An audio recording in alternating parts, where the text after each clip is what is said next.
ನಿನ್ನೆ ಒಂದು ಉಪಮುಖ್ಯಮಂತ್ರಿಗಳು ಒಂದು ವಿಚಾರವನ್ನ ವ್ಯಕ್ತಪಡಿಸಿದ್ರು.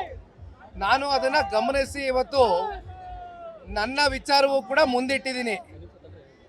ಜನತಾದಳ ಪಕ್ಷ ಕೇವಲ 17 ಸ್ಥಾನವನ್ನ ಪಡ್ಕೊಂಡು ಬಹಳ ಅತ್ಯಂತ ಕಮ್ಮಿ ಸಂಖ್ಯೆಗೆ ಇಳಿದು ಬಿಟ್ಟಿದೆ ಅಂತಕ್ಕಂಥದ್ದನ್ನ ಡಿ.ಕೆ. ಶಿವಕುಮಾರ್ ಅವರು ಮಾತಾಡಿದ್ನ ನೋಡಿ ನಾನು ಒಂದು ಪ್ರಶ್ನೆ ಅವ್ರಿಗೆ ಕೇಳಲಿಕ್ಕೆ ಬಯಸ್ತೇನೆ.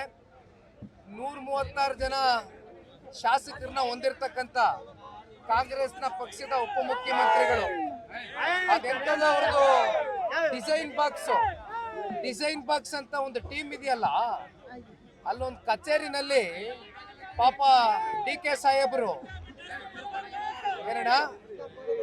ಡಿ.ಕೆ. ಶಿವಕುಮಾರ್ ಎಂಬುವ ನಾನು ಅಂತ ಹಾಕೊಂಡಿದ್ದಾರೆ. ಆದ್ರೆ ಮುಂದೋದ್ಮೇಲೆ ಏನು ಅಂತ ಗೊತ್ತಾಗ್ತಾ ಇಲ್ಲ ಜನಕ್ಕೆ. ಅದಕ್ಕೆ ಪ್ರಶ್ನೆ ಕೇಳಿದೀನಿ, ನಮ್ಮ ಬಗ್ಗೆ ಚಿಂತೆ ಮಾಡೋದು ಬಿಡ್ಲಿ.